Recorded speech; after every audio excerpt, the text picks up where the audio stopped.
সাত কলেজ ও ঢাকা বিশ্ববিদ্যালয়ের শিক্ষার্থীদের মধ্যে রোববার গভীর রাতে ধাওয়া পাল্টা ধাওয়া ও সংঘর্ষের ঘটনা ঘটে। এ ঘটনার পর আলাপ আলোচনার মাধ্যমে শান্তিপূর্ণভাবে অতি দ্রুত সমস্যার সমাধানের আহ্বান জানিয়েছেন ছাত্রদলের কেন্দ্রীয় সাধারণ সম্পাদক নাসির উদ্দিন নাসির। এ সময় তিনি সাত কলেজকে ঢাকা বিশ্ববিদ্যালয়ের অধিভুক্ত করা নিয়েও সমালোচনা করেন। রোববার দিবাগত রাত 2টার দিকে ফেসবুকে নিজের ভেরিফাইড আইডিতে এক পোস্টে তিনি এই আহ্বান জানান। নাসির লিখেন, ঢাকা শহরের 7টি ঐতিহ্যবাহী শিক্ষা প্রতিষ্ঠান সুদীর্ঘ সময় ধরে বাংলাদেশে উচ্চশিক্ষা বিস্তারে গুরুত্বপূর্ণ ভূমিকা রেখেছে।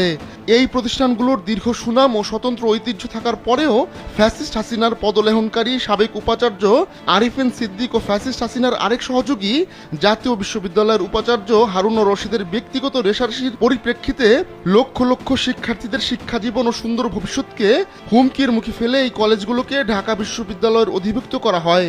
এটি ছিল একটি অবিবেচনাপ্রসূত চরম হঠকারী পদক্ষেপ।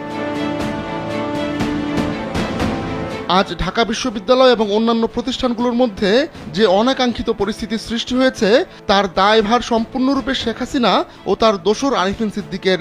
উল্লেখ্য, ডক্টর হারুন রশিদ 24-এর গণ অভ্যুত্থানের সময় ছাত্রদের উপর আরও বেশি গুলি করে হত্যা করার পরামর্শ দিয়েছিলেন শেখ হাসিনাকে। তারাই এই অধিভুক্ত কলেজের সমস্যার মূল কুশীলব।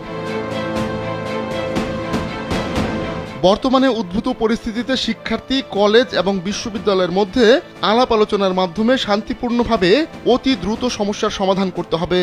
সহিংসতা সমাধানের পথ রুদ্ধ করবে। সকল প্রতিষ্ঠানের শিক্ষার্থীদের শান্তি বজায় রেখে নিজ নিজ প্রতিষ্ঠানে ফিরে যাওয়ার আহ্বান জানাচ্ছি।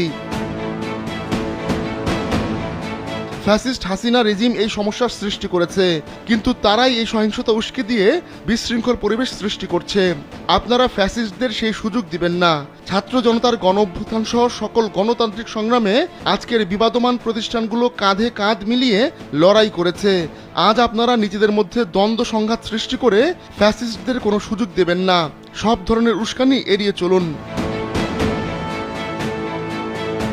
অন্তর্বর্তীকালীন সরকারকে অনুরোধ জানাচ্ছি, ফ্যাসিস্ট হাসিনার তৈরি করা এই সংকট দ্রুত নিরসন করুন। সকল পক্ষের মতামত শুনে সবচেয়ে গ্রহণযোগ্য বাস্তবসম্মত একটি সমাধান বের করুন। আহমদুল্লাহ শিকদার, কালবেলা।